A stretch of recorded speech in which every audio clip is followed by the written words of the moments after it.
Welcome, everyone. Okay, our very first guest is someone who continues to make history. Work on your craft. Tell your story. Tell your story and just be consistent with it. Be consistent with it. Don't cheat your audience. Don't take your audience for granted. You get a standing ovation. Okay, that's it. That's last show. Don't worry about that for the next show because a whole new audience, whole new time and space, and you're in a whole new place. Even if you get a bomb, okay, you bomb. Work a little harder and forget about it. That's comedian and actor Guy Torry. I'm sure you've been hearing his name a lot these days. Guy began his acting career in LA, and you may recognize him from hit TV shows such as Martin, The Jamie Foxx Show, and more. He's also starred in movies such as American History X and Pearl Harbor. But his latest work you can find on Prime Video right now. Phat Tuesdays, the era of hip-hop comedy, which tells the story of how one man made history by launching an all-black comedy night at the Comedy Store in LA. And that man is joining us right now. But to me, all of this is just a bonus.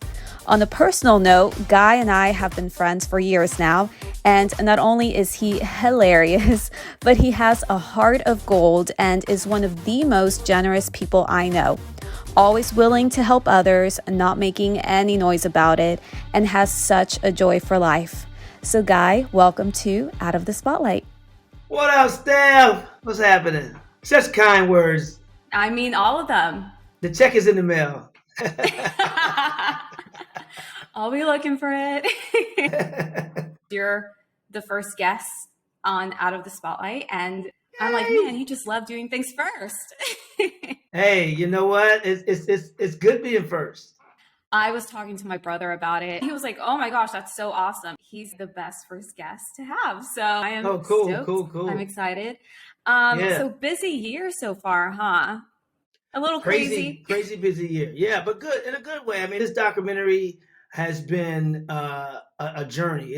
I've been working on it underground for 13 years. Well, actually, I've been working on it for 13 years, 9 years underground. And then I finally took it to my agent's office kind of right before the pandemic, like in 2019. I took it to them and they were like, man, you've been sitting on this? And I said, yeah. And we started taking it out in the marketplace. And I mean, here we are today. It's out, it's streaming on Prime Video. It's been received well, and it's led to so many other opportunities. And that's something that I love about you, because I feel like anytime we talk, I learn something new about you. I mean, this is something that I feel anyone would be kind of like boasting about, like, yeah, I made his career come true. This person, yeah, he's where he's at because of me. I know this person, and you're nothing like that. And I love that about you, because with all of this success, you've maintained this sense of normalcy and humbleness. So how do you manage to do that? Because I realize it's an assignment. I realize God does everything. I realize that I'm glad he chose me to facilitate this night and help usher in a new era of comedy. But it all goes back up to God. I mean, I'm no saint. It's just not, but at the same time, I do recognize where the gifts come from, where my talent comes from, where my blessings come from. And when you realize that, you can't get the big head. You can't be me, because it's like somebody sending you the new Jordans, or I'm an Adidas guy. So they're sending you the new Yeezys, basically, right? And you walk around bragging like you got them on, but you didn't pay for them. Someone sent them to you. It's like FedEx.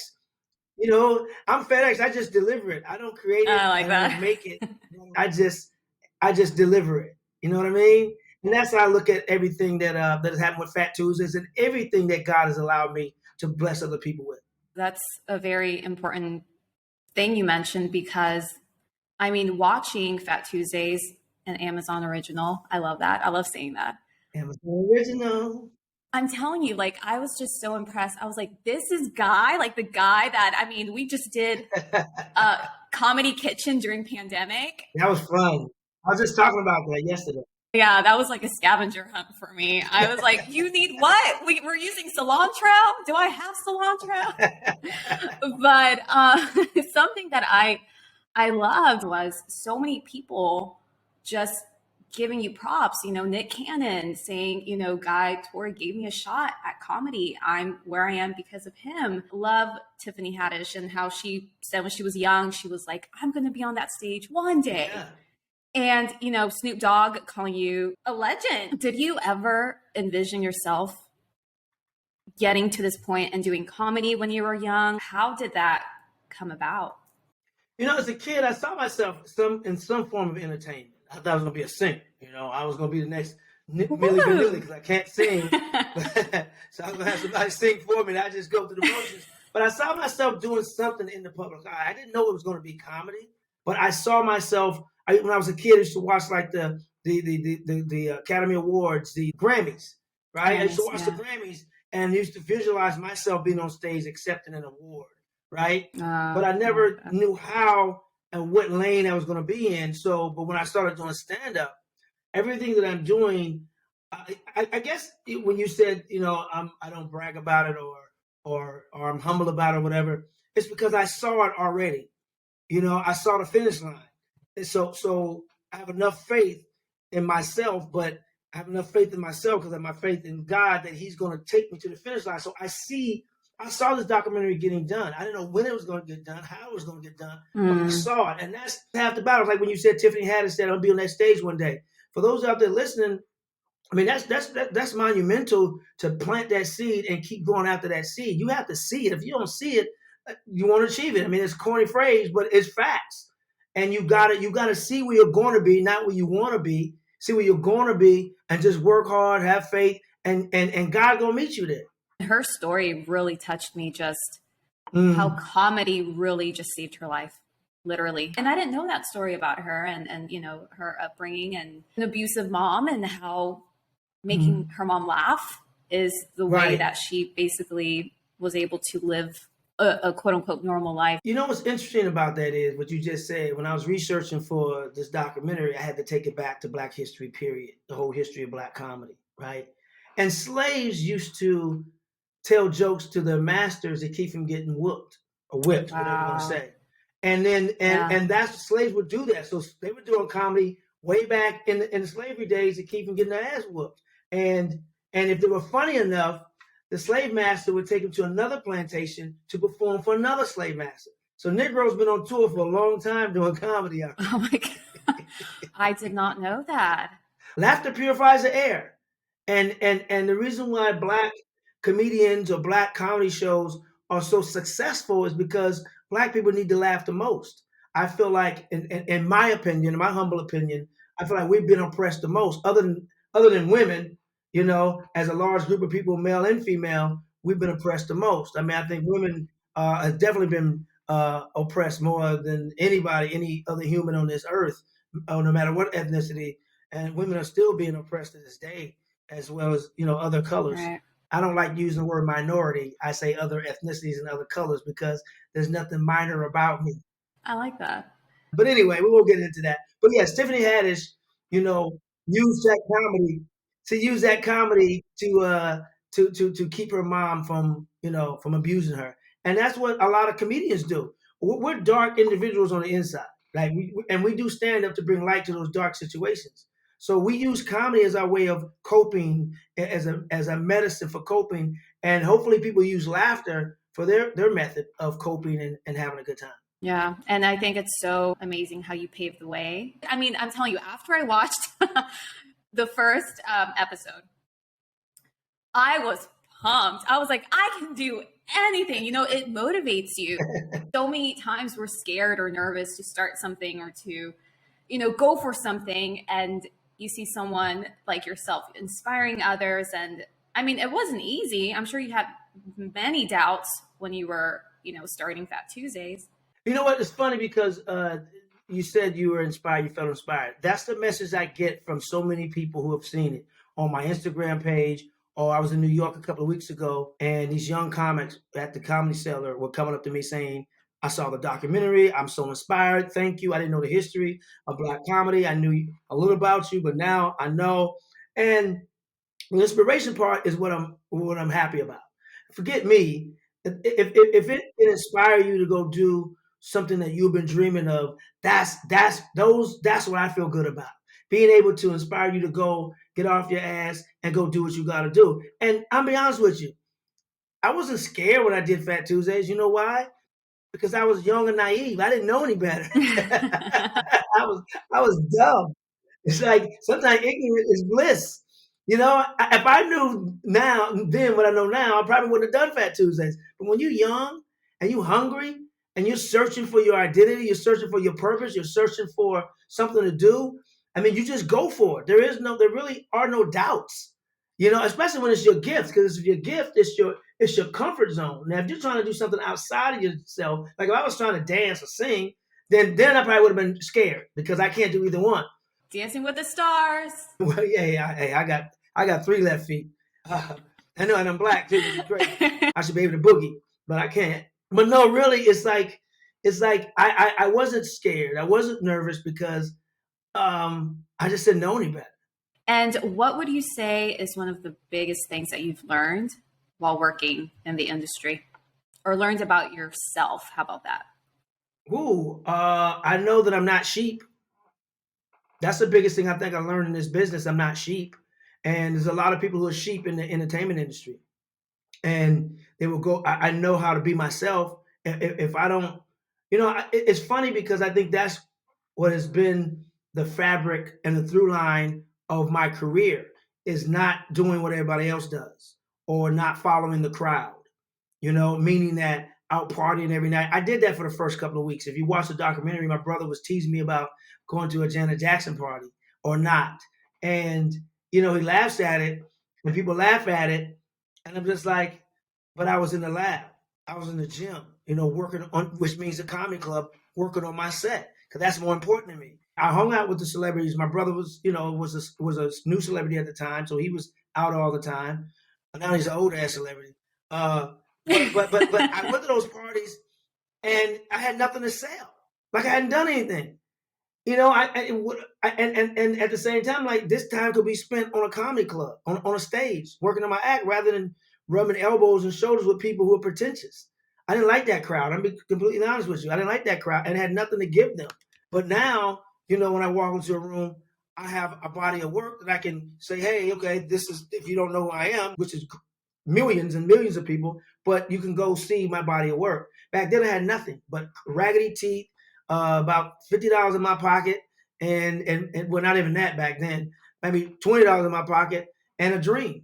A lot of people put the cart before the horse. All right? The horse is supposed to pull the cart, not the cart pull the horse. Yeah. So they put the cart before the horse. Yeah. And they want the glitz and glory, but don't want to put in the sweat equity. They don't put in that grit and that grind, but they like the end result. You have to put in that work because that builds a level of strong foundation for you.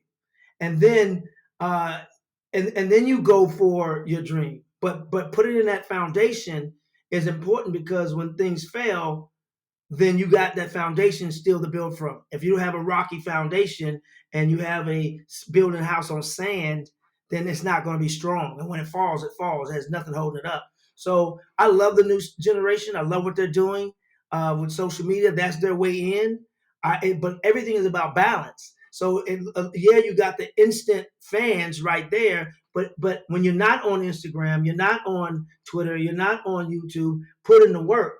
And then the Instagram, the Twitter, and the YouTube, and even the Riverside, those are to show the work that you put in. That's the end result. You put in the work off camera, and then you show what you've been doing. That's how it's supposed to be. That's how it was. Yeah. And now people are showing it before the work is even completed. And sometimes that's good, but, have the end product, put in the work. And then once people receive it well, then go back and show them if you recorded the process, then do that. And they're like, wow, okay, that's how they got there. But bring them to that. So, and there's a lot of people who are doing that, but some, they go straight for the shock value or whatever, and then they have nothing else behind it. When you were getting your feet wet, was there a comedian or actor that you looked up to? Of course, my brother. That's easy. Guy Torry. My brother, my big bro, who started first. Of course, he was, the guy that the goal I was, attempting to reach. And that's always been with my older siblings. Everything they did, I came behind them and try to do it just as good, if not better. But then that whole season of Def Comedy Jam, that first season, all those men and women inspired me. You know, seeing those comedians, people in my peer group, and people I could identify with, doing that, it was like, wow, okay, maybe I can do that. So that's definitely, those were my early inspirations for stand-up comedy. And speaking of that, what's some of the best advice that you got? Wow. I've been blessed enough to be around so many like talented people, as well as my brother. But I think in stand up, and I think this is true probably in every art, whether it be physical art, you know, whether it be dance, Yeah. whether it be singing, whether it be poetry, whether it be stand up, tell your story. Your story is important no matter who you are. Tell your story. Your story is important. God chose you to be on this earth for a reason. There's no mistakes. When you know how many other sperms your sperm beat out to get here? Over 200 million, and you swam the fastest. Oh my gosh, my brother tells me that. I'm telling you, but it's facts. It's facts. So it's like, so you are special, regardless of how your parents may make you feel, how outsiders may make you feel, how bullies may make you feel. You are. I sound like I'm an inspirational speaker, but I'm not. I'm just speaking life facts. So that means your story is important. That's why I say tell your story, even if no one else gets to see your story, hear your story, whether it be through pictures, whether it be through writing, whether it be you are important. Tell your story. Leave your footprint on this earth somewhere. And we'll be right back with some rapid fire questions. Okay, so we're gonna do a quick kind of like rapid fire trivia pop quiz. I'm trying to come up with a name. I was thinking like Step It Up, kind of like Step It Up. You know? I like that. Step it up. I like that. All righty.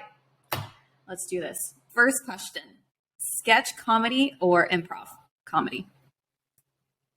Wow. I would say improv, because it tests your skills right there. It's like throw me to the wolves, to the wolves. Put me in the fire right away. I figured you were going to say that. I thought of another name too. Another name. Maybe it's maybe corny, but I'm gonna throw it out there. You know, you heard of step and go?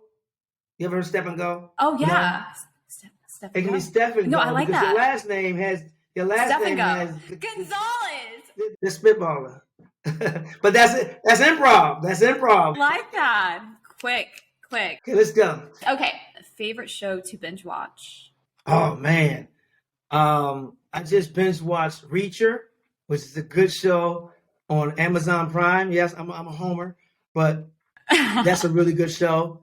I binge watched Ozark all the time. That's, you know, I'm from Missouri, so Ozark hits home to me because growing up we always heard about the Lake of the Ozarks. So I've been watching that. Of course, the Power Universe, any show in the Power Universe. You know, I don't like watching it when it comes out because I get to in this day and age. We have anxiety. We want to watch the next episode right away. So I'll wait till the season's over and then get on my Peloton and I just like, you know, I'm binge watching. So that's what I like to do. I mean, the instructors are nice looking. There's some really nice looking, you know, women instructors on the Peloton, but so sometimes it's kind of my focus is like on the TV, but on the instructor too.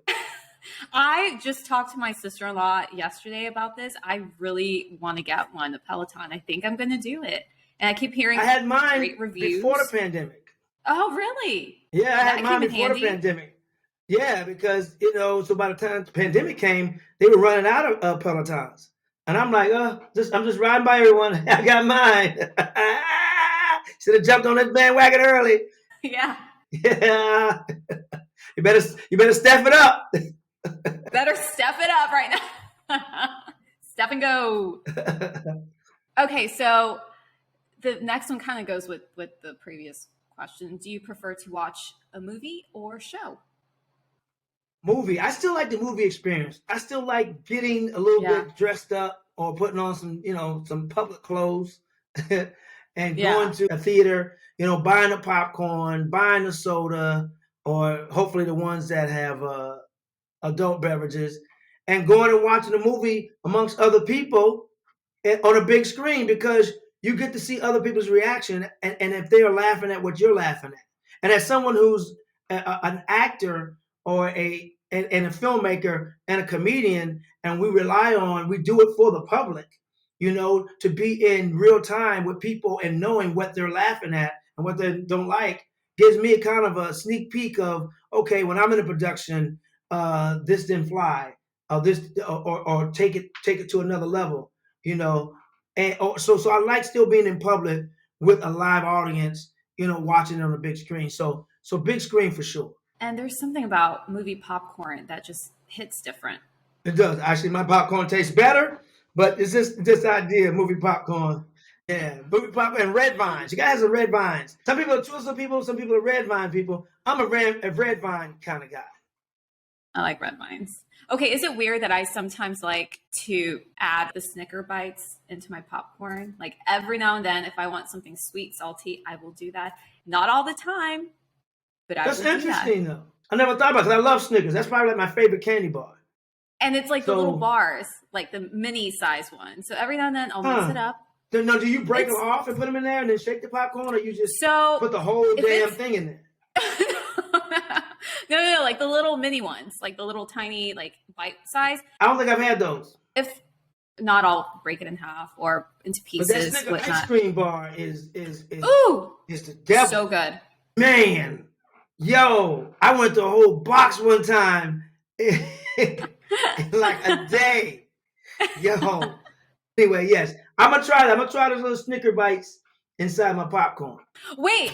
Time out. What's so special about your popcorn? You said your popcorn is not as, it's better than. I mean, sometimes it depends on the movie theater, man. Sometimes you go to movie theaters and you smell the popcorn and you go get it, and then you see somebody coming out the back with a big old trash bag full of popcorn and dumping it into the thing. And it's like, no, I want to see my popcorn popping out the thing. I want my popcorn fresh. So I like the fresh popcorn. I pop mine fresh at home. I don't go and to my cupboards and bring a big clear bag out of popcorn and dump it in my bowl. That's the most disrespectful, laziest thing in the damn world, for pre-popped popcorn out of a plastic trash bag. I don't want repurposed popcorn. I want fresh-ass popcorn. That's going to be one of my gripes. That's a gripe. I got to write that down. Guys got a gripe. I want popcorn. I want to see you put the kernels in. I'll wait.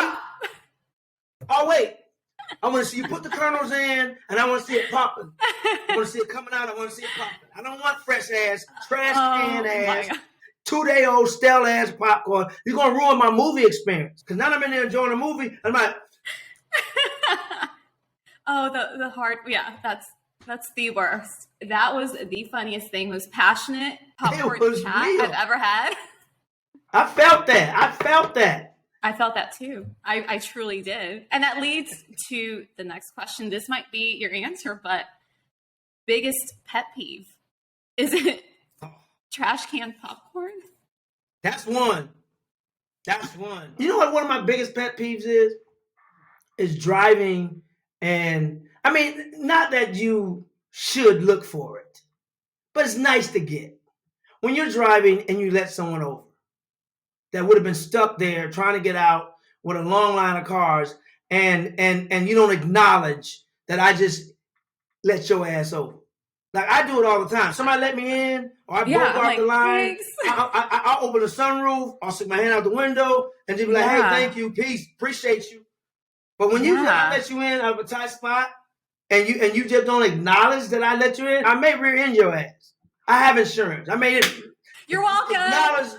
Yes. Yeah. Boom. Yeah. Acknowledge me. Damn it. That's the only time I look for, acknowledgement. Other than that, if God allows me to do something for you, I only ask for you to pay it forward and don't stab in the back. But if I let your ass over in line, I let you out of a tight spot, or I hold the door open for you, ladies, at least just say thank you. I ain't trying to get the phone number. I ain't trying to. I'm just saying, hey, boom, I acknowledge that you're a woman and I was raised that way, and just say thank you. But that's a pet peeve of mine. That goes with mine. I would say ungrateful people for sure. Yes. Oh, I like this question. Best decision you've ever made? I think the best decision I ever made when my brother and I, Joe and I, decided to buy our parents a house. And that was the I most love that. gratifying and I feel the best decision to make. So, we kind of made our mom retire and we bought them a house and told mom to sit her ass down. You've taught long enough. She's a retired teacher, so she's taught enough. And so I think that was the best decision that I know I made. I can't speak for my brother, but that's the best decision that I made. What grade did your mom teach? She was an elementary school teacher. She taught like first and second grade. So she's patient. Very patient. Oh, Yeah, yeah. very patient. But yeah, so she and my sister too. My older sister Roberta McWoods. Now she's married. She was a retired educator as well, and she nice. taught like early childhood education. Oh, I love that. Yes. I don't think I've ever asked you like your favorite sport and favorite team. I like sports in general, but my top, I guess, three would be in no particular order: football, basketball, baseball are my top three. And I've grown to love hockey. I've grown to love soccer. Uh, I love women. The WNBA is included in the basketball part. I love the WNBA since 1995. I've been supportive of WNBA women's softball. I really love women's beach volleyball. I really, that's fun to watch. So but I would have to say, of course, the Lakers. I'm a Laker fan since I was 10 years old before I moved to St. Louis. I'm a homer, so I'm a St. Louis baseball Cardinal fan. I know the Houston Astros moved out of the National League because we was whooping their ass so much they had to move to American League. Yeah, y'all had to kill the bees though. And then football. I'm a Rams fan from St. Louis. I wasn't a Rams fan before they got to St. Louis, but I was a Rams fan before they started winning. If you look at my hat, in the 1937, the Cleveland Rams. The Rams started in Cleveland, Ohio, first, and then they went to Los Angeles. Then they went to Orange County, California. Then they went to St. Louis, but I was already out here when they moved to St. Louis. But I made a phone call to the league and say, "Hey, I need the Rams back out here with me in LA," and they made it happen. I'm telling you, LA has some of the best teams and the beach, and I just miss it so much. I love LA. I love the West Coast. Okay, last rapid fire question. Milk before cereal or cereal before milk? Let me tell you something. If I drink milk, it's gonna be a mudslide afterwards. I'm just gonna be honest. So I'm not a big cereal person unless it's almond milk. So I do cereal and then milk. So I do the almond milk, but I do cereal and then milk. I know some people do we grew up poor, so we had to share milk. Whatever milk was left over, then the next person, forget the dippage of the spoon and putting it back in there from your older brother. It's like, you gotta eat, we drunk hot dog water. So, when you grow up poor, you grow up poor. Hot dog water. Ugh, right. It's crazy because for me, I don't know why, but when I was younger, I don't know what happened. I was like 10. I suddenly just did not want milk. I just didn't want it. Like I would literally, my mom would give me cereal and then I would like scoop out just the cereal portion. Wow. Like kind of like a drainer, and just kind of, and then I would just eat the cereal. There was no almond milk back then. There wasn't. No. And you may have had Lactate though, that Lactate milk. You may have had that in your, I'm way older than you. So we didn't even have Lactate. We just had, you had powdered milk or regular ass milk. There wasn't even 2% milk when I was growing up. You just regular ass, straight out the cow titty milk. And just straight from the cow's nipples. That's it. No Lactate, no almond milk, no other type of milk, and powdered milk, which came from old cows, because the old cows, you squeeze them in the powder. Oh my.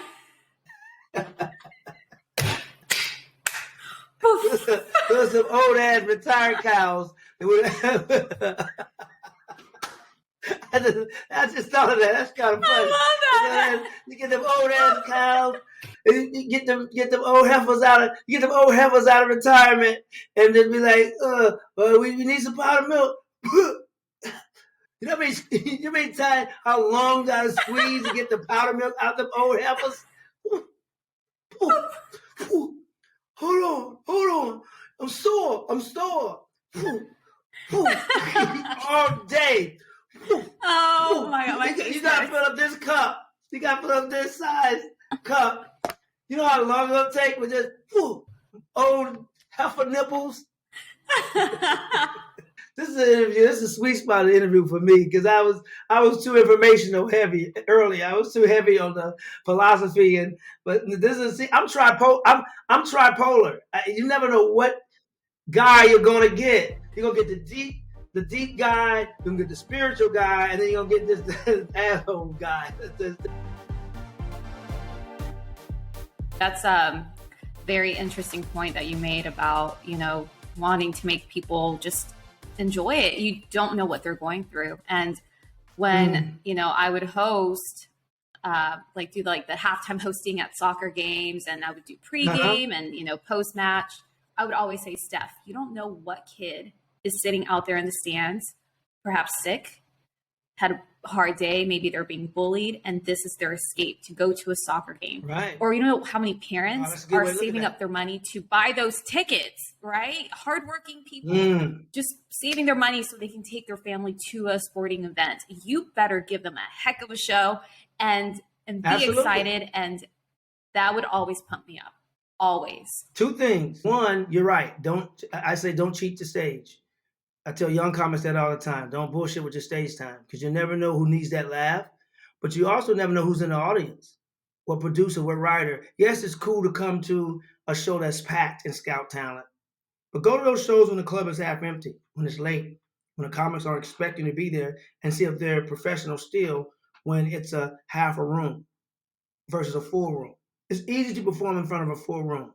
But when you have late night, these comedy clubs in LA, when you're just working out your set, bring your A game then too, because those people came to the show to laugh. Don't cheat them for the people who didn't come, right? And the other point I wanted to make was trust your gift. When you say I need time to prepare, I'm a prep guy. Absolutely. I love preparation. I love doing prep, going into a situation prepared. But when those times come, when you don't have time to prepare, then rely on your gift. And also remember, God is in control. So he puts you in that situation for a reason. So trust in the gift that he gave you, and you're going to be all right. I truly admire that you're doing that right now. I mean, you're in Texas, you're on tour, you're doing comedy shows. And man, and clean. How is that? I know. When you told me, you were like, I'm going to be in Texas. I was like, no way. And I mean, too bad it's not Houston. I'll be in Houston soon. Houston's one of my favorite clubs, one of my favorite cities to play, the Houston Improv. So I'll be there soon. Absolutely. And how's the tour going right now? Is it amazing to be back? Getting back on stage. I started working a little bit toward the end of 2020 and then a few times in 2021. And this year, because of the documentary and the press tour, I haven't been on stage a lot. So getting back on stage, getting my chops wet again and getting my timing back and introducing new jokes and blowing the dust off of old jokes to that's going to be in my special to get familiar with them again, then yeah, it's fun. It's really, really fun. We're going to wrap this up. Last question is, what advice would you give to any comedian, actor out there trying to get that first gig? You know what? Any actor can, in anything that you do, first of all, no matter what profession it is, study the craft. Like I said earlier, you have everything right at your fingertips. You can study any field that you want to go into. Do the work. If you're a comedian, get the reps. Go on stage. You don't have to get paid for it. Go to open mics. Get that stage time. Work on your craft. Tell your story. Tell your story. And just be consistent with it. Be consistent with it. Don't cheat your audience. Don't take your audience for granted. You get a standing ovation. Okay, that's it. That's last show. Don't worry about that for the next show because a whole new audience, whole new time and space, and you're in a whole new place. Even if you get a bomb, okay, you bomb. Work a little harder and forget about it. So, it's not one thing I can just tell them to do when they're trying to get the first gig. What you want to happen is you working so hard, focus on getting better, the gigs that come to you. And that's what you always want to happen in any profession. You want to be so good and work so hard that they're coming to you. You're focused on getting better and they're focused on you. If you're focused on getting a gig, and it's good to have goals, it's good to have a place you want to go to, but your goal should be to be the best. And if you're working to be the best, then you're going to get there, and you're going to make enough noise to where people are going to hear and notice you, and they're going to start coming to you. So focus on, keep the main thing, and that's being the best at whatever the hell you're doing. And then have people come to you. You won't have to go to them. Now you have your pick of the litter. Because sometimes you can go after a gig and it's not for you. Yeah. You think it's shiny, but once you get in it, it's not the right fit. It's not the right chemistry, not the right place. But if you focus on being the best, then you have that one and others coming to you. And then now you can kind of pick and choose what's the right vehicle for me. Hey, I got a praying mama. So the reason why this documentary has been received so well and even got off the ground was me calling mom, and she lighting that candle. We grew up Catholic. So she lighting that candle, and them prayers came through, because there's a lot of pitfalls, a lot of hurdles, a lot of walls I had to climb over and go through. And then when I got the team together, we had to go through to get this documentary done. It's a lot of personalities you got to manage to do that. The ones who did it and the ones who didn't. But at the same time, we shot during COVID. So to get the people to come out to do this documentary, Phat Tuesdays, the Area Hip Hop Comedy, to do this documentary during COVID and for free, is a blessing. And that was all God. What I like too is that this wasn't scripted. Everyone's talking from the heart. Everyone, you can see their minds and their brains just, tracking back to those days. One of my favorite things I've watched, I'm not going to lie. And I'm so happy that you guys brought that to life. I appreciate it. Thank you. Wait, time out. So what's next? I know you have a few shows going on. Stay tuned.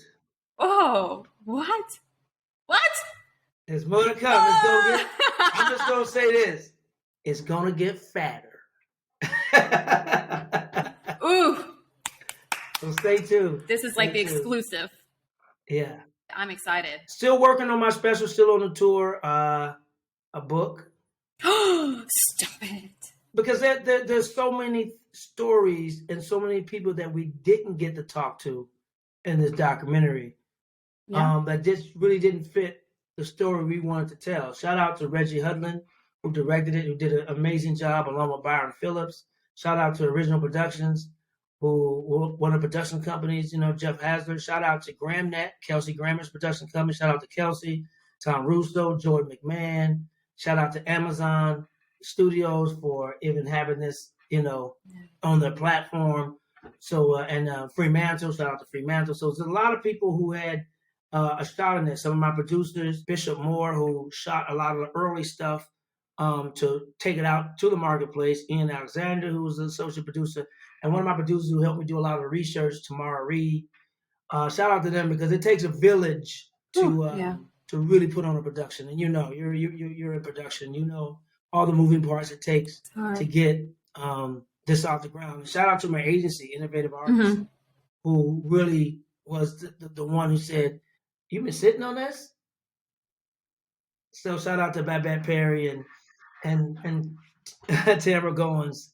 So shout out to my whole entire team who really had a lot to do with this. I've done so many interviews, but I'm telling you, some of my favorite moments have been behind the camera, setting things up and making it happen, booking something, seeing everything come together.